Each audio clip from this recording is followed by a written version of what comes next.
اس کی وجہ سے اس کا دل اور دماغ تنگ آ گیا ہے, پریشان ہو رہتا ہے, اور اس کی آنکھوں سے آنسو بہہ جاتے ہیں. The evening of troubles my companion is also depressed. اس کو کیا لگتا ہے کہ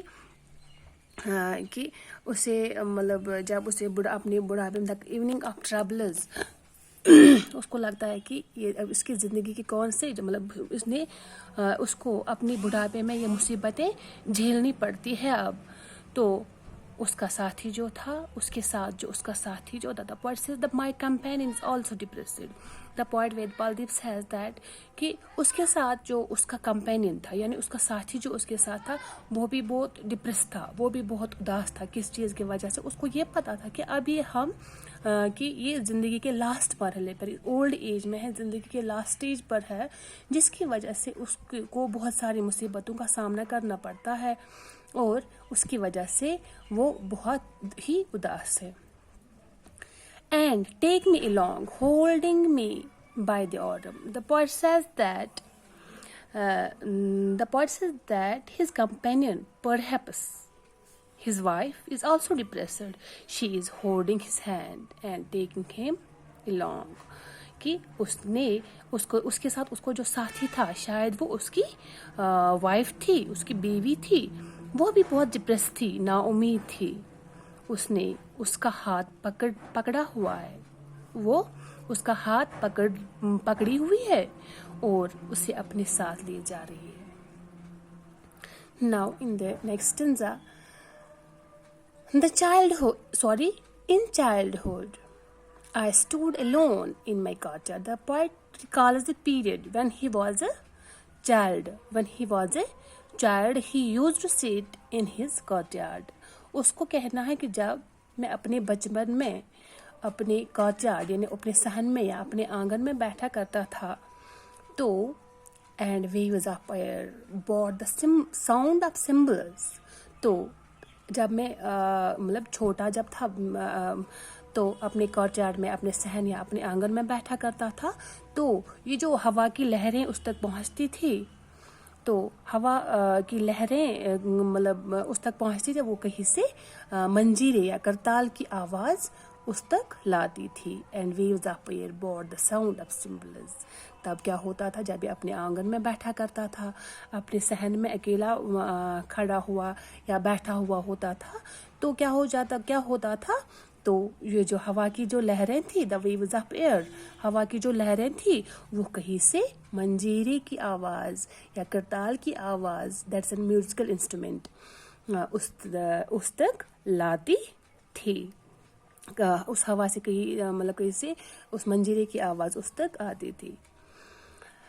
We regret that the days gone by don't return. How to call back time past and gone? The poet in this line, the poet says that the poet feels sad. He said that we regret the days gone by. وہ اس کو کیا لگتا تھا, مطلب وہ بہت دکھی تھا. وی ریگریٹ, وہ بہت دکھی تھا, وہ بہت سیڈ فیل کرتا. The poet feel sad that the days gone by don't return. The poet was feeling so sad that the days, جو دن بیت گئے وہ پھر سے کبھی واپس نہیں آئیں گے. How to call back time past and gone. He finds no وے.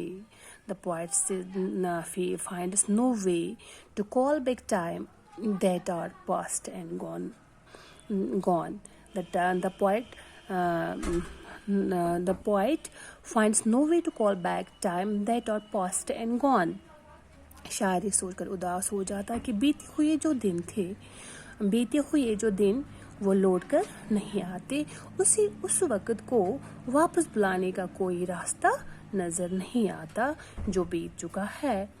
تو شاعر یہ ساری چیزیں اپنے ذہن میں لا کر اس کو ساری چیزیں وہ اپنے ذہن میں ریکال کرتا ہے, کیونکہ وہ اس ٹائم مطلب in the last stage of life, زندگی کے اس مرحلے پر تھا جب اس کو بہت ساری مصیبتوں نے گھیر لیا ہوتا ہے. سو ڈیئر اسٹوڈنٹس, مجھے امید ہے کہ آپ کو اس لیکچر سے بہت ہیلپ مل جائے گی. ہم مطلب پوری طرح سے ساری کنسیپٹس کمپلیٹ نہیں کر پا رہے ہیں یہاں پہ اس چھوٹے سی ویڈیو میں کمپلیٹ نہیں کر پا رہے ہیں. انشاءاللہ ہم جو بچا کچھ رہ گیا ہے انشاءاللہ ہم پھر سے اس کو کمپلیٹ کریں گے اور نیکسٹ ویڈیو میں اس کا باقی پورشن جو رہ گیا وہ سمجھانے کی کوشش کروں گا. نیچے کچھ ڈفیکلٹ ورڈس کے معنی دیے ہیں. Suppose the evening of my life depressed گاڈیال symbols regret gone by. Urdu میں یہاں پہ میننگ میں نے لکھ کے رکھی ہے کہ اس لیے کہ آپ کو سمجھنے میں آسانی ہو جائے. اللہ حافظ.